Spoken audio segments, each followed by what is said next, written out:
Alléluia. Aucun nom n'est comme le sien. Le nom de Jésus. Le nom de Jésus, selon nous, mais je vais le développer après. Jésus est mort il y a 2000 ans, mais il est ressuscité 3 jours après. Amen. Selon les chrétiens. Est-ce que ça va ce matin? Est-ce que tu es fatigué ce matin? Tu as dormi 1 heure en moins ce matin, ça va? Tu as la pêche? Est-ce qu'on peut se saluer les uns les autres? On peut se mettre, tourner vers vous. Ouais, mais voilà, faites-le sincèrement, honnêtement. Je suis content de te voir ce matin. Peut-être il y a quelqu'un de nouveau.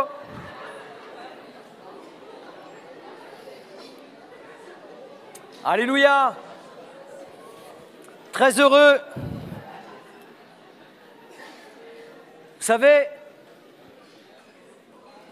Vous savez, moi d'ici,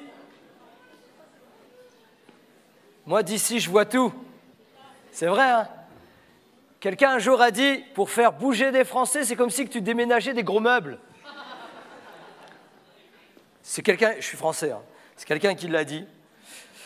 Est-ce que ça va? Est-ce que vous avez la pêche? Est-ce qu'on partage le message de la parole de Dieu ce matin? Voilà. C'est vrai que ça bouge encore, hein, on va éviter les déplacements. Voilà. On est très heureux d'être là ce matin. Et si vous avez été invité, si vous êtes de passage, soyez les bienvenus. Est-ce qu'on peut accueillir peut-être comme ça les uns et les autres? On s'accueille.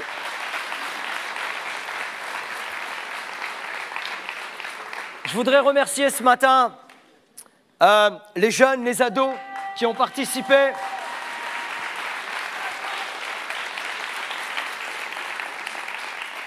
Au niveau de la scénette, au niveau des chants, notre amie Vanessa qui a accepté de faire une fusion entre le groupe de louanges prévu aujourd'hui, les jeunes et les ados. Je voulais remercier toutes personnes qui ont participé de près ou de loin, l'accueil qui est là, et puis également la technique, la régie, hein, qui est là, on l'oublie souvent de dire parce qu'il y a quelqu'un qui... Voilà. Et si ton voisin n'est pas content, il fait la grise mine ce matin, dis-lui, tu peux sourire ce matin. Ça n'a jamais été prévu. Ça n'a jamais été prévu de venir à l'église comme en faisant la grise mine. Est-ce que tu es joyeux d'être là ce matin?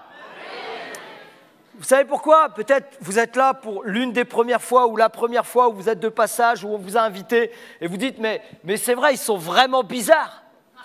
C'est vrai, hein? Mais c'est la joie, ce que le Seigneur fait dans notre cœur rejaillit à l'extérieur, car Jésus est vivant. Amen. Et ce matin, je vais commencer par ces mots. Il n'y a pas plusieurs solutions. Je sais que je vais en choquer quelques-uns, mais ce n'est pas grave, quelques amis à moi. L'histoire de Jésus, soit c'est le plus gros je suis même plus sûr maintenant. Canular de l'humanité. Non, mais attendez, je vais finir. J'attends les réponses. Soit c'est le plus grand canular de l'humanité, soit c'est la vérité. Il n'y a pas de demi-mesure. Il n'y a pas. Soit c'est vrai, soit c'est faux. Vous êtes d'accord avec ça? Bon, je sais qu'il y en a qui pensent, ouais, mais non, tu dis n'importe quoi, c'est vrai. Ok, pas de problème. Soit c'est le plus grand des canulars, soit c'est la vérité. Mais si c'est la vérité, arrête-toi quelques secondes, essaye d'être attentif, d'écouter, essaye de dire, ok, c'est peut-être la vérité, je peux gagner quelque chose aujourd'hui.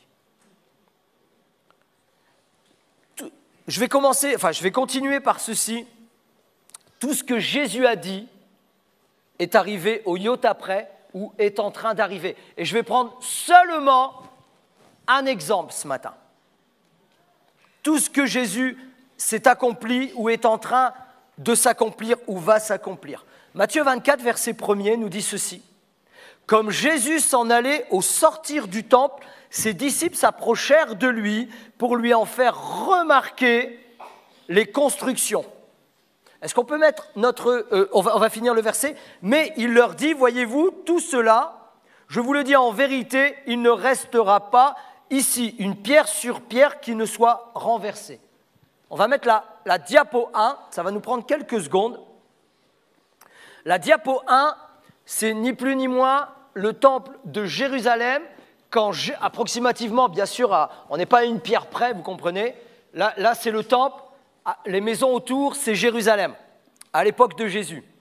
Vous imaginez Jésus sortir de pas loin de ce temple, pas loin de cet endroit, avec ses disciples, assis ou en train de marcher, et les disciples sont avec lui, et ils lui font remarquer, parce que ça, c'était la position de Jérusalem, c'était l'orgueil de Jérusalem, c'était une structure, à l'époque, au milieu, vous voyez la structure qui est au milieu de toutes ces grandes murailles, c'est vraiment le temple, mais tout autour, ce sont des murailles imprenables parce qu'elles sont hautes, ce sont des murailles imprenables parce qu'il y a une armée à l'intérieur, et c'est l'orgueil de Jérusalem.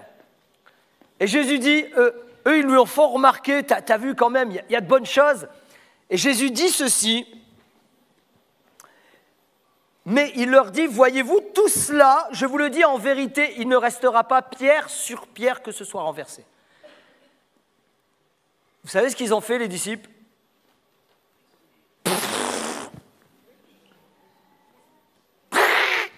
À peu près comme ça. Ils ont rigolé, peut-être intérieur, peut-être ils ne l'ont pas montré au Seigneur qui ont rigolé, etc. Mais Jésus, là, tu vas trop loin. C'est une structure, c'est une structure imprenable. Jésus dit non seulement ça n'existera plus, mais on va rouler, écoutez bien, on va rouler pierre par pierre, et tout sera rasé en quelque sorte. Les légionnaires romains, menés par Titus, qui est le fils de l'empereur Versapien, en l'an 70, ils pénètrent dans Jérusalem, ils assiègent Jérusalem, ils brûlent Jérusalem, d'abord ils détruisent Jérusalem, ils assiègent ensuite le temple, et la diapo suivante, voici ce qui arrive. Ils mettent le feu partout, c'était leur façon de faire. C'était leur marque de fabrique. Ils rasaient. Mais il s'est passé un événement très particulier pendant ce feu qui a duré des semaines et des semaines. Qu'est-ce qu'ils entreposaient dans le temple de Jérusalem? Les offrandes, de l'or et de l'argent. Et avec l'intensité du feu, l'or a fondu et elle s'est glissée entre les pierres. Et ça a été un décret de l'empereur lui-même où vous allez rouler pierre par pierre, quand c'est refroidi après, vous allez rouler pierre par pierre afin d'en récupérer l'or. Et mon point est celui-ci ce matin. Tout ce que Jésus dit, tout ce qu'il a dit, s'accomplit ou s'accomplira ou est en train de s'accomplir aujourd'hui. Ça en a scotché plus d'un. Il fut un grand silence. Verset 3, c'est ça qui est important, c'est la continuité du chapitre que nous allons lire pour notre introduction qui est très important. Il s'assit sur la montagne des Oliviers et les disciples vinrent en particulier lui faire cette question. Dis-nous, quand cela arrivera-t-il? Et quel sera le signe de ton avènement et la fin du monde? On ne va pas développer un point sur les temps de la fin ce matin. Mais Jésus lui répondit, prenez garde que personne ne vous séduise. Car plusieurs viendront sous mon nom disant, c'est moi qui suis le Christ, et ils séduiront beaucoup de gens. C'est moi l'envoyé de Dieu. La signification du mot Christ, c'est oint de Dieu. C'est sous-entendu l'envoyé de Dieu. Une fois que Jésus est venu, une fois qu'il est mort, une fois qu'il est ressuscité, une fois qu'il a enseigné, une fois qu'il est monté au ciel depuis 2000 ans, plein de personnes, à quelque part dans le monde, se lèvent et il dit, c'est moi qui suis le loin de Dieu, suivez-moi. Non, ne vous laissez pas séduire. Jusqu'à aujourd'hui, ces choses arrivent. Il continue, il dit, vous entendrez parler de guerre et de bruit de guerre. J'ai peur d'allumer ma télévision. C'est vrai ou pas? Regardez les infos. On entend parler de guerre et de bruit de guerre. Il y a même notre superbe président qui veut nous emmener en guerre. Mais nous, on veut la paix. Vous êtes d'accord avec moi?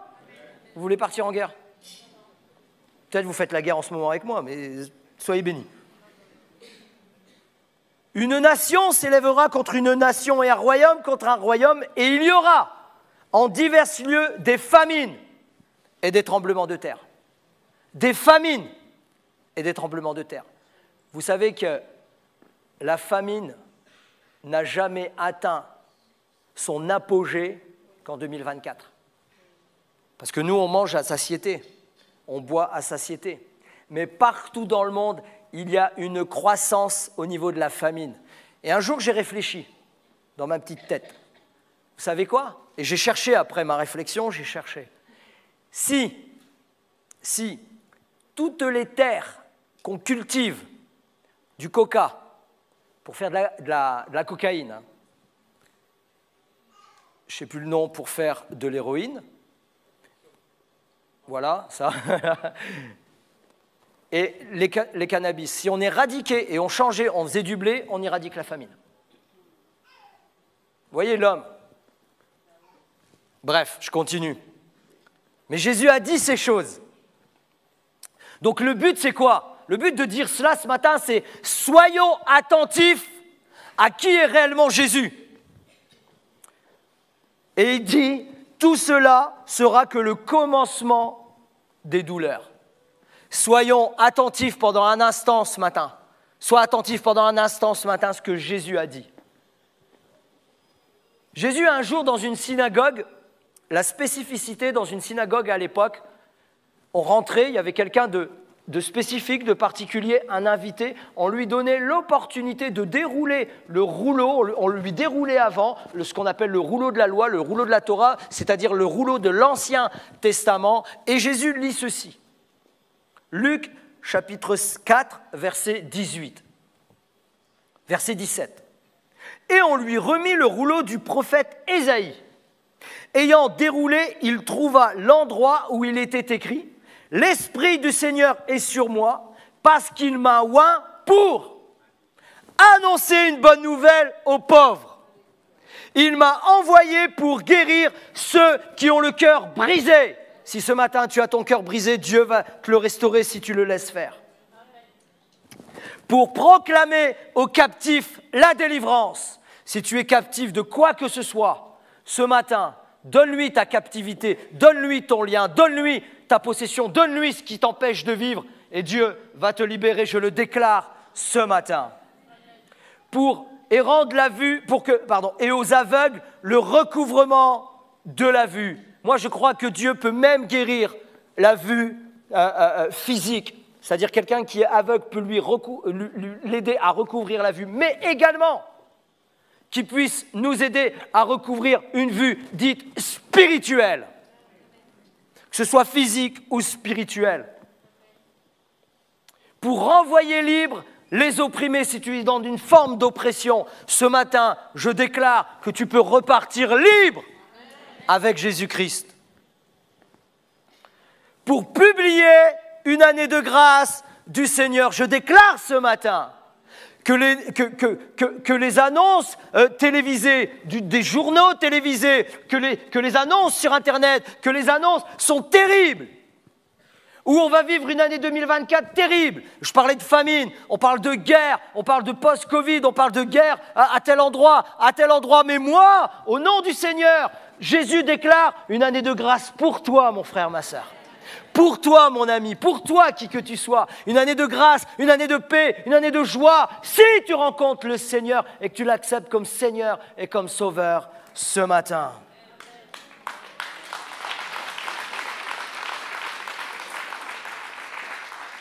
Tout simplement, le Seigneur veut te donner un nouvel et réel espoir à tous ceux qui le désirent. Mais la vraie question est, est-ce que tu veux cet espoir? Voici comment certains de ses contemporains ont réagi face à l'annonce de Jésus. Rien n'a changé. Rien de nouveau sous le soleil. Écoutez bien, verset 28. Ils furent tous remplis de colère dans la synagogue lorsqu'ils entendirent ces choses, et s'étant levés, ils le chassèrent de la ville, le menèrent jusqu'au sommet de la montagne sur laquelle leur ville était bâtie, afin de le précipiter en bas. Waouh! Ça va loin quand même, non? Et pourtant, Jésus a annoncé une bonne nouvelle, annoncé la paix, annoncé des choses extraordinaires. Au lieu et en fait, rien n'a changé. Je ne sais pas comment tu réagis à cette annonce que tout ce que je viens d'énumérer, ce que Jésus a dit, qu'il peut te donner la paix, qu'il te peut rendre libre, qu'il peut te faire recouvrir la vue, qu'il peut te guérir non seulement de corps, mais de cœur, qu'il peut te délivrer de toute captivité. Je ne sais pas comment tu réagis dans ton cœur ce matin, mais rien de nouveau sous le soleil. Ils ont voulu le saisir, ils l'ont emmené dehors afin de le jeter en haut de la falaise et de le lapider. C'est incroyable. Et pourtant, c'était les gens de son peuple. C'était les gens qui connaissaient les versets qu'il a lus et ils auraient pu faire des rapports et dire « Mais qui es-tu pour dire cela ?» et bref, et le questionner. Mais mon point est celui-ci. Est-ce que ce matin, on va être attentif à ce que Jésus dit et ce que Jésus veut? Et surtout, on va développer, il y a une question, mais qui est ce Jésus dont tout le monde parle aujourd'hui, spécifiquement? Nous sommes le 31 mars 2024 et aujourd'hui, vous savez ce qui est en train de se passer là où au moment où on parle? Je ne sais pas trop combien on est là ce matin, mais je vous assure que vous savez combien de personnes vont s'arrêter et vont rejoindre beaucoup d'églises à travers le monde. Bien sûr, il y a les décalages horaires, hein, j'en suis très bien conscient. Vous savez combien de personnes? 2,5 milliards de personnes aujourd'hui même vont s'arrêter, vont rejoindre des églises et vont juste entendre parler de qui est Jésus, de ce qu'il veut pour lui, de ce qu'il est mort sur la croix il y a 2000 ans, qu'il est ressuscité et puis qu'il peut changer ta vie. Mais malheureusement, on peut applaudir le Seigneur de ce qu'il fait ce matin. Il change des cœurs, il change des vies, il transforme des vies, mais malheureusement, ma question est, est-ce que les 2,5 milliards vont véritablement saisir qui est Christ? Qui est Jésus? Pourquoi il a fait cela? 2,5 milliards de personnes, ça fait 30% de la population. Et elles vont juste s'arrêter et penser à un crucifié il y a 2000 ans. Vous savez que dans l'histoire romaine, vous savez déjà que la crucifixion ne vient pas des Romains, ça vient de beaucoup bien avant des Syriens où ils crucifiaient, ils appelaient ça la crucifixion, mais c'était sur un poteau, c'était sur ça.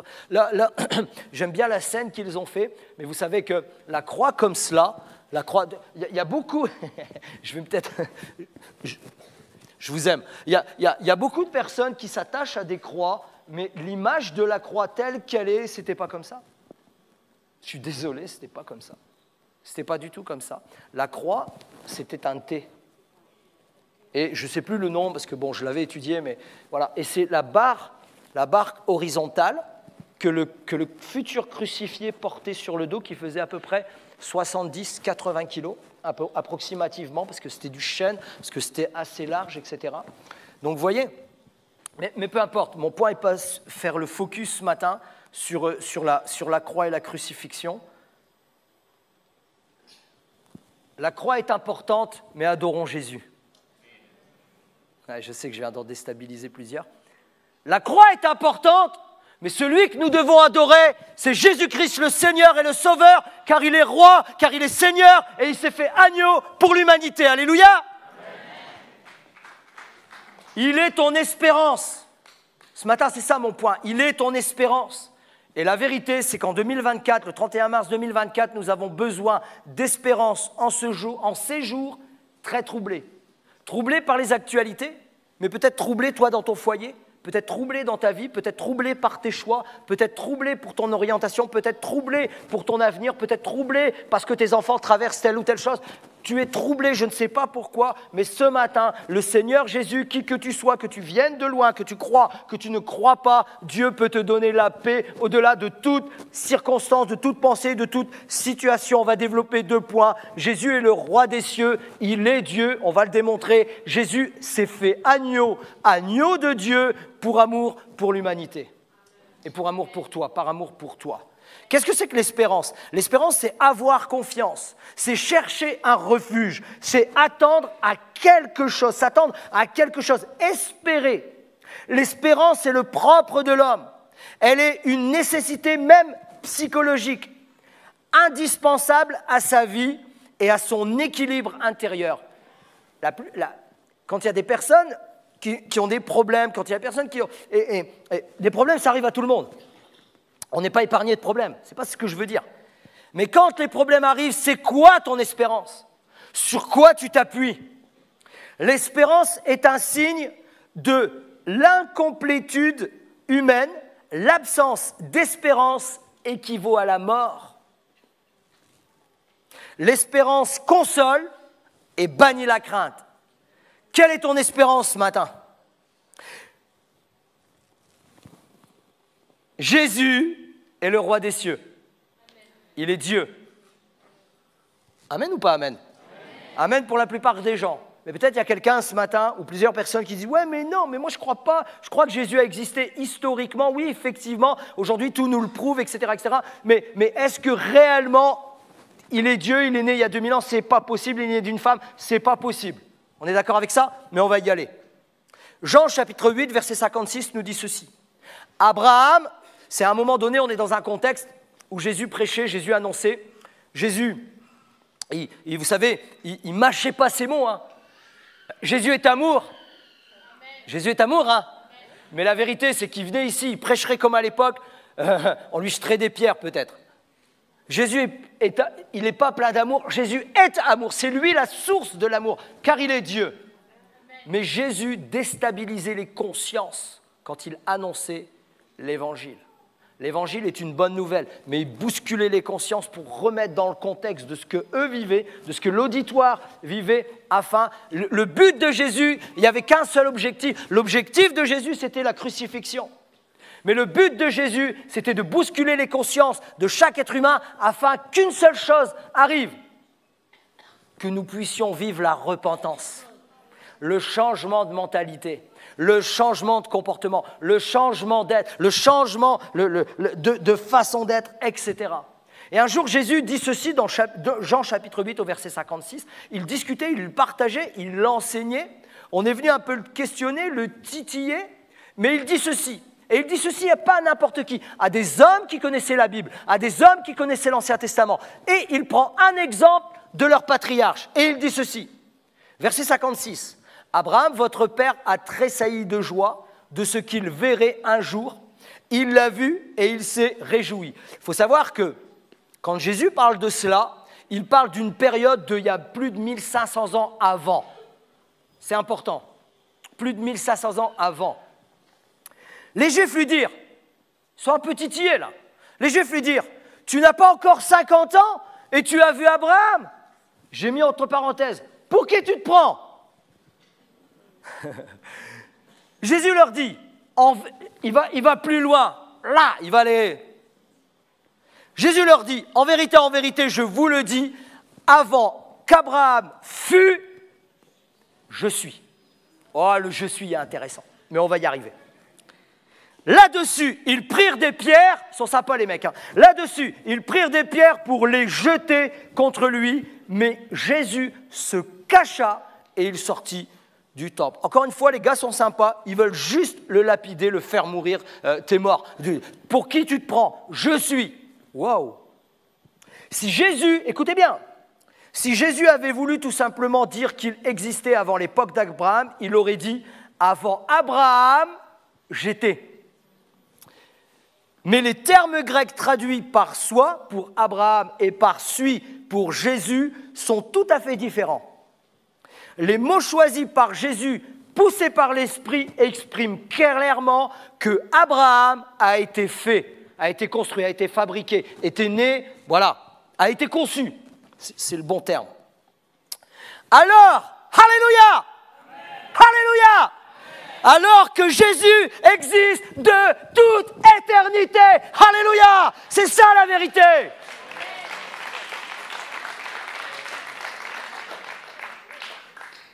Je suis, écoutez bien, je suis est le nom de Dieu que Dieu lui-même s'est attribué. Il a demandé aux Juifs de l'appeler par ce nom. Vous savez qu'il y a des discours partout dans le monde aujourd'hui sur est-ce que Jésus a dit qu'il était Dieu, etc. Oui, il l'a dit, il le déclare, il le proclame, parce qu'il est Dieu de toute éternité. Jésus n'a pas été créé. Jésus, certes, il est né dans ce monde de chair et d'os il y a 2000 ans, mais il s'est incarné il y a 2000 ans. Écoutez bien ceci. À un moment donné, un homme est sorti pour libérer le peuple. C'est la première Pâque, c'est Moïse. Moïse a une vie particulière.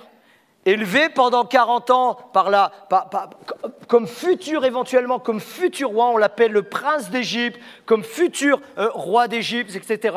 Son cousin, pas son cousin germain, mais son cousin d'adoption est devenu plus tard le pharaon.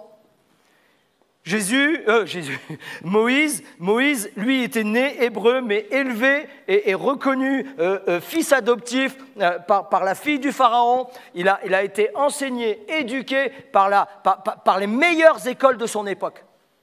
Pendant 40 ans. Il est dit même historiquement qu'il était même général et il a emmené les troupes et combattre les Éthiopiens. Ça, c'est l'histoire qui nous le dit.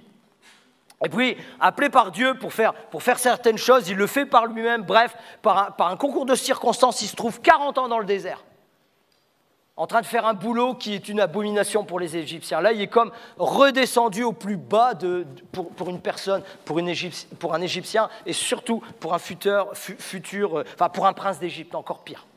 Bref, au bout de ces 40 ans-là, on a tous entendu parler des 10 commandements, on a tous peut-être vu les 10 commandements, il y a ce buisson ardent, la Bible nous dit qu'il rencontre Dieu, et puis là, il lui dit, mais à un moment donné, il y a une grosse discussion, etc.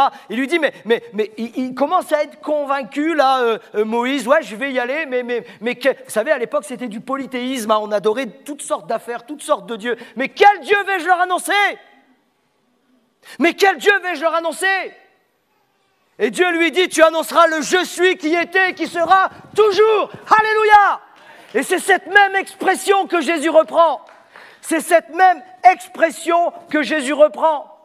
« Je suis » signifie « j'ai toujours été et je serai toujours. Je n'ai pas de commencement ni de fin. » Autrement dit, en se nommant « je suis », Jésus déclarait en fait « je suis Dieu ». Mais pas qu'une seule fois. Jésus a employé la même expression « je suis » dans cette affirmation à propos de lui-même, des métaphores frappantes qui expriment qui est venu pour sauver le monde. Toutes elles figurent dans l'évangile de Jean. Les voici. Jésus a dit, Jean chapitre 6, « Je suis le pain de vie ». Jean chapitre 8, « Je suis la lumière du monde ». Jean chapitre 10, « Je suis la porte des brebis ». Jean chapitre 10, verset 11, « Je suis le bon berger ». Jean chapitre 11, verset 25, « Je suis la résurrection et la vie ». Jean chapitre 14, verset 6, « Je suis le chemin, la vérité et la vie ». Jean chapitre 15, verset 1er, « Je suis le vrai cep ». L'Église peut dire un grand amen, car il est, je suis, il est et il sera de toute éternité. Alléluia! Jésus n'est pas un petit bébé dans une crèche. Si, non, Isabelle. Amen, Isabelle, elle a raison. Il est né dans une crèche, effectivement. Mais Jésus, terresтрement, c'est pas français, ça. Jésus terrestre a grandi. Mais je vais dire ceci avec chacun d'entre vous ce matin, en levant les mains vers le ciel. Jésus est tout puissant, alléluia. Jésus est grand, Jésus est formidable, Jésus est incroyable. Jésus est là ce matin et il veut changer ta vie. L'apôtre Paul dit ceci, Colossiens chapitre 1, verset 15. Il est l'image du Dieu invisible, le premier-né de toute la création, car en lui été créées toutes les choses qui sont dans les cieux et sur la terre, les visibles et les invisibles. Trône, dignité, domination, autorité. Tout a été créé par lui et pour lui, et il est avant toute chose, et toute chose subsiste en lui. Amen. Philippiens 2, verset 5 nous dit ceci. Ayez en vous, en chacun d'entre nous, les sentiments qui étaient en Jésus-Christ, lequel, existant en forme de Dieu, n'a point regardé une proie à arracher d'être égal avec Dieu, mais s'est dépouillé lui-même en prenant une forme de serviteur, en devenant semblable aux hommes. Et là, il parle de l'incarnation de Jésus. Jésus Dieu, il s'est fait homme. Dans l'évangile de Jean l'évangéliste et apôtre, il est écrit ceci, Jean 1, verset 1. Au commencement était la parole, et la parole était avec Dieu, et la parole était Dieu. Elle était au commencement avec Dieu. Toutes choses ont été faites par elle, et rien de ce qui a été fait n'a été fait sans elle. Amen. Rien. Walou. Blaise Pascal, c'est un mathématicien. Et dans mes recherches, et vous savez, j'écoute des choses de temps en temps, etc. Blaise Pascal, il est né le 19 juin 1623. Et j'ai appris, il n'y a pas très longtemps, ça fait longtemps que je connais un peu quelques citations de Blaise Pascal. C'est un mathématicien, c'est quoi déjà? Il y a un curriculum, bras comme grand comme voilà, mon bras. C'est du nom, je ne connais même pas. C'est un polymathe, mathématicien, physicien, inventeur, philosophe, moraliste et un théologien. Ça, c'est bon, ça. Hein? Heureusement.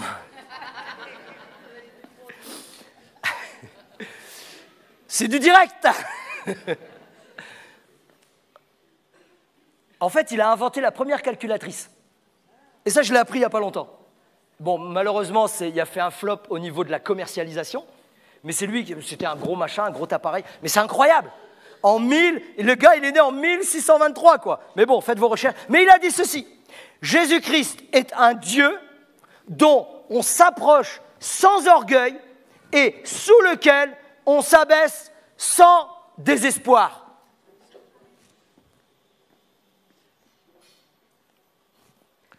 La diapo suivante. Wouh! La diapo suivante. Wouh! Elvis Presley a dit, je ne suis pas le king. Jésus-Christ est le king. Je suis juste un artiste. Alléluia! Tout le monde l'appelle le king. Il a déclaré, c'est pas moi le king. C'est Jésus-Christ. Alléluia. C'est pour ça que j'ai fait wouh! C'était pour voir si vous suiviez. Mon deuxième point, Jésus s'est fait agneau du Dieu qu'il était, du Dieu qu'il est, pour toujours et pour l'éternité. La Bible nous dit, il avait la gloire des anges. Les anges le louaient, les anges l'adoraient, les anges le proclamaient car il était Dieu. Il faisait un avec le Père, avec le Saint-Esprit. Et il s'est comme détaché, comme une puissance, comme une force. Je ne saurais pas donner véritablement l'image, mais comme une partie de Dieu est venue, il est né, il s'est incarné, il est venu sur cette terre, il a marché sur cette terre. Et surtout, l'objectif, le but, il s'est fait agneau comme sacrifice. Et un jour, un homme qu'on a appelé Jean le Baptiste a vu Jésus arriver et il a dit cette phrase extraordinaire dans Jean chapitre 1er. « Voici l'agneau de Dieu qui ôte le péché du monde. » C'est un moment où, c'est un lendemain, Jésus parut au milieu d'une multitude qui écoutait Jean. Et celui-ci, portant ses regards sur le Seigneur, que rien ne distinguait au dehors. Il faut savoir une chose. Vous avez vu le beau gosse de Kevin tout à l'heure venir et tout, avec ses cheveux. Il y aurait eu un petit peu... Ouais, c'est un beau gosse, on peut l'encourager ce matin, parce qu'il a fait le crucifié quand même. Sylvie, elle était là, et je voyais Kevin sur la croix, et elle m'a dit ceci, Sylvia a été touchée, et elle dit, punaise, mais il doit avoir mal, elle parlait de Kevin, il doit avoir mal là, dans cette position-là. Et je pense à Jésus, imaginez Jésus, véritablement, il y a 2000 ans, vous savez que c'était des milliers de personnes ont été crucifiées dans l'histoire, et puis ce n'est pas mon point, ce matin je pourrais le développer, le prouver, etc. Mais lui, il l'a fait, et un des brigands l'a dit, ouais, mais lui, nous, c'est normal qu'on se fasse crucifier. On a volé, on a menti, on a peut-être abusé, on a peut-être fait plein de choses, enfin bref, on a peut-être braqué, machin et tout, mais lui, il n'a rien fait. Et c'est pour ça qu'il a dit, mais souviens-toi de moi quand... ce soir même, tu seras avec moi dans le paradis. Et ce qui est extraordinaire, c'est que Jésus, lui, il l'a fait pour chacun d'entre nous. C'est que Jésus, lui, quand il étendait ses bras, il les étendait pour chacun d'entre nous, à venir dans ses bras d'amour, à se laisser saisir par sa grâce et son amour. Et mon point est celui-ci, c'est que l'histoire et que l'histoire on a peint un visage angélique, beau gosse, bien clair, les yeux bleus, les longs cheveux peignés comme la classe. C'est vrai, hein? Mais la vérité, c'est que Jésus ne ressemblait pas à ça. Et ça, on le sait pertinemment aujourd'hui. Jésus, déjà, il est né dans un contexte oriental. Donc, il est un tout petit... Il a à peu près le même teint que moi. Mon épouse en ce moment, elle dit hey, « t'as bronzé toi en ce moment et tout ». À peu près un petit peu plus, peut-être plus foncé. Mais en fait, il ressemblait, pardonnez-moi ce que je vais dire, il ressemblait à rien. Il ressemblait à quelqu'un de commun. La Bible dit, Ésaïe 53, verset 2, « Il s'est élevé devant lui comme une plante faible, comme un rejeton qui sort d'une terre desséchée. Il n'avait ni beauté, ni éclat pour attirer nos regards, et son aspect n'avait rien. » C'est vous qui le lisez, c'est pas moi. Parce qu'à chaque fois, c'est moi qu'on regarde bizarre quand je dis des trucs. Rien du tout. Mais quand Jean l'a vu, c'est ça qui est extraordinaire. Jean, il baptisait, il appelait à la repentance. Jésus vient vers lui. Il ressemble à rien, ils ne savent pas. Il vient parmi une foule, parmi des milliers de personnes, parmi vous ce matin. Et il pointe du doigt Jésus, il le reconnaît, il le connaît, il le sait. Il est comme imprégné du Saint-Esprit. Voici l'agneau de Dieu qui ôte le péché du monde. Quelle belle parole, mes amis. Quelle parole extraordinaire qui ôte le péché de chacune de notre vie. Par là, par cette annonce, par cette déclaration, Jean le Baptiste a dit 3 grandes vérités qui étaient à la fois proclamées à ce moment-là. Que Jésus est venu de Dieu, serait immolé comme l'agneau du sacrifice. Deuxième point, qu'il expirait ainsi les péchés. Enfin, que cette expiation n'était pas destinée qu'aux fils d'Abraham seulement, mais aux croyants de toute la terre. Puis Jean se hâte de déclarer que ce saint agneau était précisément celui dont il avait annoncé l'infinie grandeur. Par la volonté de Dieu, ces 2 hommes s'étaient trouvés en des circonstances qui lui avaient tenu éloignés l'un de l'autre. Jusqu'à ce moment aussi, le fils de Zacharie n'avait connu qu'imparfaitement le mystère du Messie.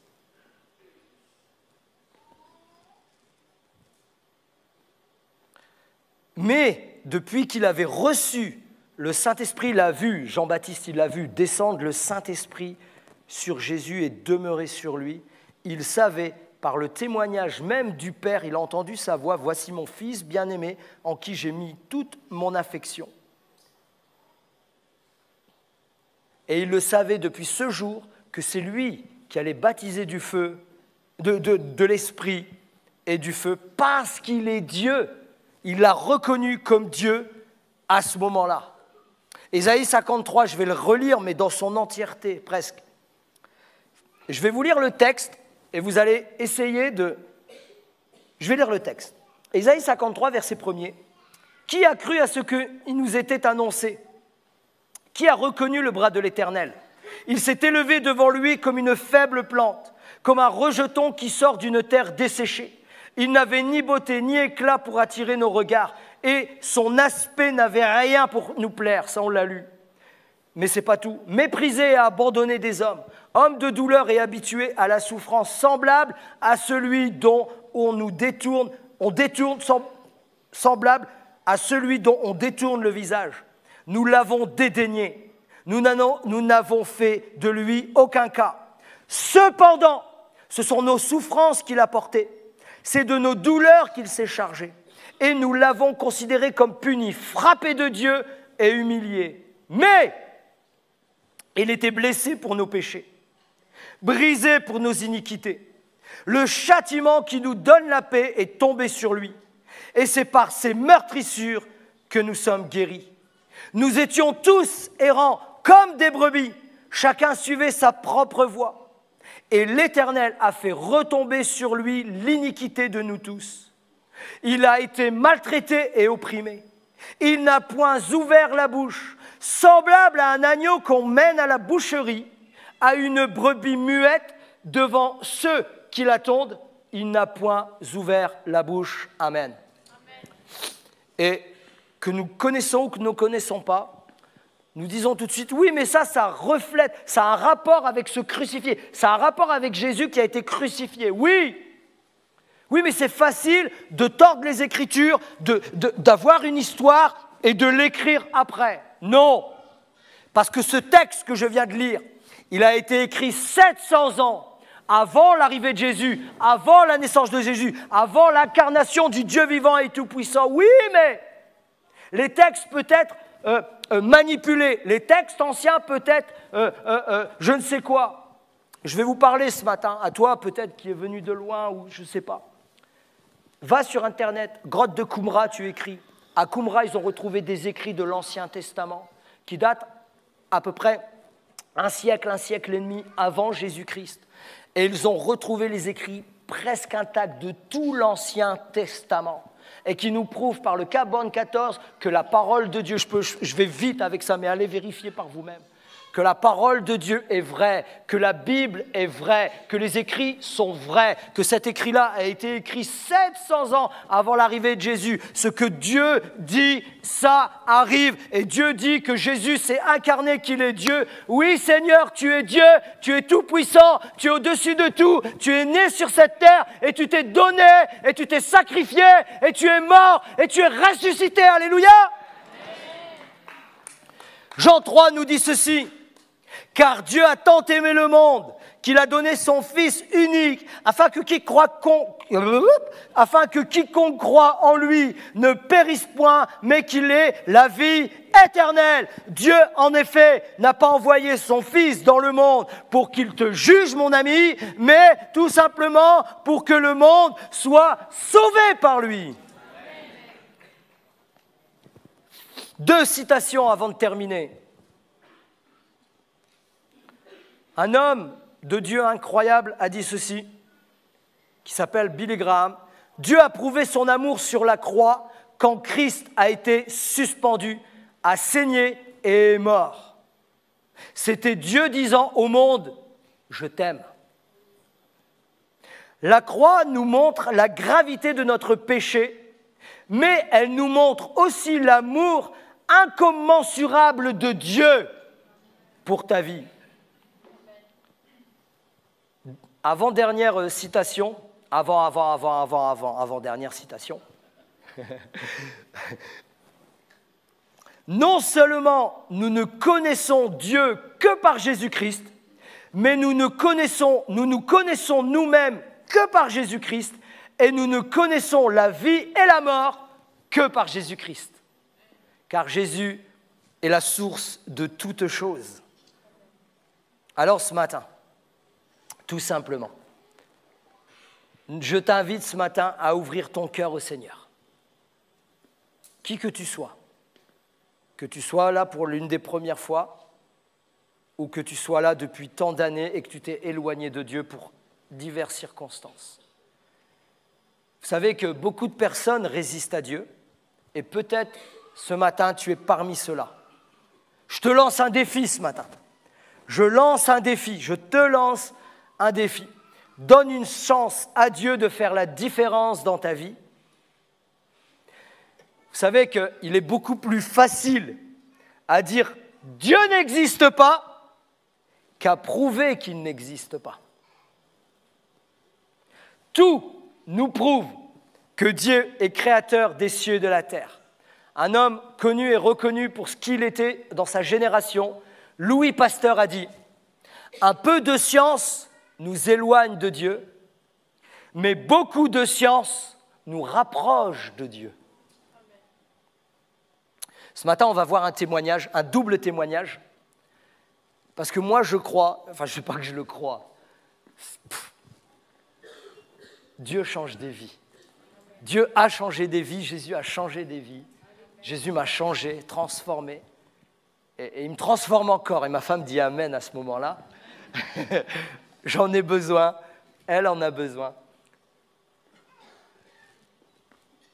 Mais ce matin, on va voir une petite vidéo, une double vidéo de 2 personnes qui sont parmi nous, pas parmi nous ce matin parce qu'ils travaillent, mais qui sont parmi nous. Et pendant, voilà, ils ont commencé à fréquenter l'église il y a plusieurs mois, à peu près une année et demie, et leur vie a été bouleversée, transformée.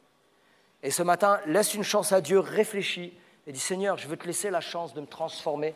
On peut lancer les vidéos. Mon histoire commence au sein d'une famille catholique non pratiquante. Bébé, j'ai été baptisée, puis j'ai fréquenté des écoles catholiques et assisté à la messe chaque dimanche. Mais à 11 ans, tout a changé. J'ai commencé à perdre la foi à cause des disputes fréquentes de mes parents et les révélations choquantes qui ont bouleversé mon enfance. J'ai dû affronter des problèmes familiaux complexes, la séparation de mes parents et des moments difficiles marqués par la violence et l'instabilité. Mon adolescence a été tumultueuse avec des défis scolaires et personnels. Malgré ces épreuves, j'ai persévéré et j'ai rencontré le père de mes 2 filles. Notre relation a duré 18 ans, mais cette histoire a été marquée par la tromperie et l'instabilité. Mes filles en ont malheureusement souffert, à mon plus grand regret. Ma vie a été faite de hauts et de bas, de moments de solitude et de lutte. Il y a 3 ans, j'ai recommencé ma vie avec Jonathan. À ce moment-là, j'étais angoissée, perdue, hypersensible, hypocondriaque. Le 27 janvier 2023, chez moi, je regardais une vidéo sur YouTube sur la chaîne EMCI, l'émission Parole de femmes. En l'écoutant, je me suis rendu compte que les intervenantes parlaient de Dieu et étrangement, cela m'a interpellée. J'ai donc regardé 2 ou 3 émissions. Pendant le visionnage, j'ai ressenti un amour profond m'envelopper, une paix intérieure m'envahir. Tout est devenu évident, je suis une enfant de Dieu et il m'aime. Depuis ce moment, ma vie a pris un tournant. C'était comme si j'avais retrouvé la vue, une vision nouvelle, tout était plus beau, les couleurs, la nature, la peur du monde avait disparu. J'avais soif d'apprendre, de comprendre. J'ai regardé des témoignages et j'ai compris ce qu'il m'arrivait. J'ai pleuré et demandé pardon pour mes péchés. Depuis, je lui parle tous les jours, à chaque instant. Jésus est devenu mon meilleur ami. Quelques semaines après, j'ai partagé cela avec mon conjoint et mes filles. Ils étaient surpris, voire inquiets au début. Jonathan s'est intéressé à ce changement. Maintenant, nous allons ensemble à l'église Le Phare et discutons beaucoup de la parole de Dieu. Mes filles sont heureuses pour moi. Chaque matin, j'écoute des méditations, puis je lis le Nouveau Testament pour mieux connaître Jésus. Je pars au travail en chantant des louanges, prête à affronter le monde. Mon avenir m'est inconnu, mais je sais que j'avancerai selon la volonté de Dieu, car je lui fais confiance, pour avancer dans la bonne direction et améliorer mes relations avec les autres. Je veux suivre les pas de Jésus et partager mon témoignage. Aujourd'hui, je me sens heureuse, les angoisses ont disparu, je ne suis plus hypersensible ni hypocondriaque. Dieu m'a donné un équilibre, une joie et un sens à ma vie. Je veux me faire baptiser pour m'engager officiellement dans ma vie avec Dieu. Depuis ma naissance, je vis dans une famille catholique. Du côté de mon père, mes grands-parents et ma marraine étaient pratiquants. J'étais très proche de mes grands-parents car jusqu'à mes 10 ans, j'étais avec eux tous les mercredis et pratiquement tous les week-ends. J'ai perdu mon grand-père à l'âge de 10 ans, il n'avait que 60 ans, puis 6 ans plus tard, ma grand-mère. Ce sont des personnes qui comptaient beaucoup pour moi. Comme vous l'avez compris, je passais énormément de temps avec eux pour mon plus grand plaisir.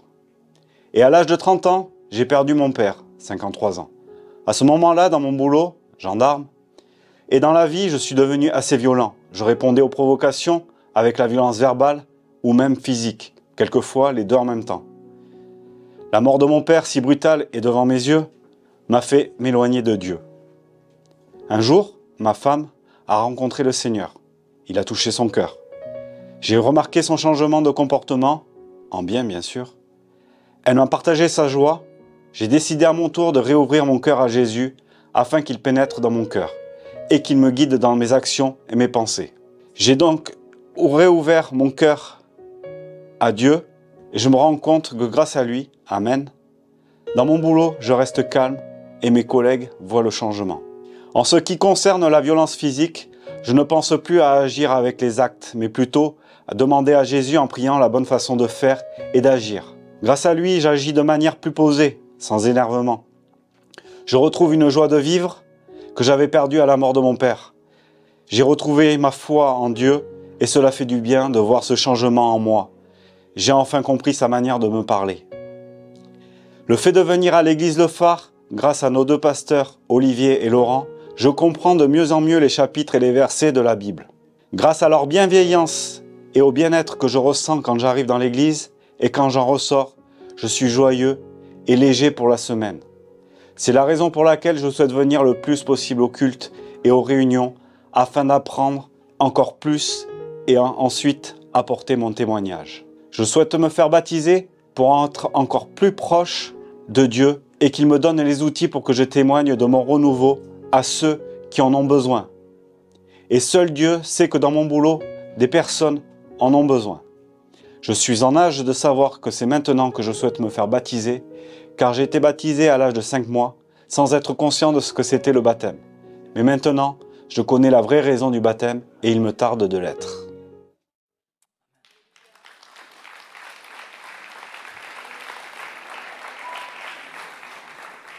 Voilà, vous l'avez bien compris, ce sont deux témoignages de personnes qui se sont engagées avec le Seigneur il y a quelques mois.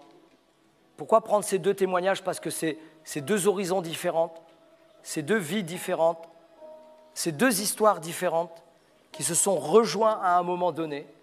Ils ont fondé un foyer ensemble, ils ont avancé ensemble, et à un moment donné, dans un concours de circonstances, chacun d'entre eux, individuellement, malgré qu'ils étaient ensemble, on l'a entendu, Sandra a commencé à vivre des choses avec Dieu, sans chercher forcément à les vivre. Je veux dire ceci, Dieu est venu à elle. Et elle a commencé son cheminement, elle a commencé à chercher, elle a commencé à prier, elle a commencé à se poser des questions, à chercher les réponses. Mais avec un cœur sincère et honnête.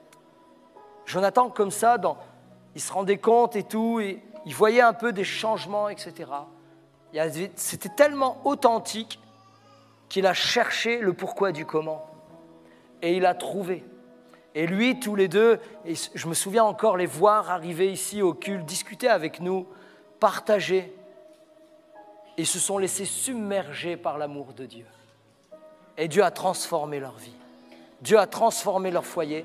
Et ils sont sur ce chemin que nous sommes, ce chemin de foi, jour après jour, qui mène au Père, qui mène à Dieu, par l'œuvre de Jésus-Christ dans notre vie, et conduit et inspiré par le Saint-Esprit. Et c'est pour ça que nous pouvons déclarer ce matin, Dieu est vivant. Jésus est vivant. Dieu est le sauveur du monde. Jésus est le sauveur du monde. Il peut être le sauveur de ta vie. Il peut être le sauveur de ton foyer. Il peut être le sauveur de ta fille, de ton fils, de ton enfant. Il peut être le sauveur de tes parents. Il peut être le sauveur de ton couple. Il peut être le sauveur. Il sauve. Jésus sauve. Je vais vous lire un dernier texte avant de faire un appel. La parole était la vraie lumière, celle qui éclaire tout humain. Elle venait dans le monde. Elle était dans le monde. Et le monde était venu à l'existence par elle. Mais le monde ne l'a jamais connue. Et elle est venue chez elle. Et les siens ne l'ont pas accueillie. Mais À tous ceux qui l'ont reçue, elle a donné le pouvoir de devenir enfants de Dieu à ceux qui mettent leur foi en son nom. Ceux-là sont nés non par du sang, ni d'une volonté de chair, ni d'une volonté d'homme, mais seulement de la volonté de Dieu. Un jour, Jésus a dit à un religieux qui est venu lui poser la question, « Mais que dois-je faire? Mais que dois-je faire pour hériter du royaume de Dieu ?» Jésus lui a dit, « Tu dois naître de nouveau. » Et ce matin, on en est là. Ce matin, je fais un appel clair, net et précis. Si tu n'es pas né de nouveau, ouvre ton cœur à Dieu, on va prier pour toi. Et Dieu va venir comme habiter dans ton cœur et changer ta perspective, changer tes voies, changer comme on l'a vu avec Sandra et Jonathan, mais comme on l'a vu jour après jour dans des dizaines et des centaines de personnes ici. Est-ce que je peux me permettre de vous inviter à vous lever ce matin, à commencer à prier, à commencer à réfléchir, à commencer à dire « Seigneur, oui, c'est vrai, je me pose des questions sur toi, je veux être sincère, je veux être honnête. Seigneur, tu es là, tu es présent. Ouvre mon cœur à ta personne, ouvre mon cœur à ta présence. » Moi, j'ai une question, est-ce que tu veux de Dieu dans ta vie ce matin? Je peux inviter les personnes à fermer les yeux pendant quelques instants, après on va chanter un chant. Mais c'est un moment important ce matin. C'est un moment divin, c'est un moment de transformation, c'est un moment où Dieu veut et va changer des cœurs.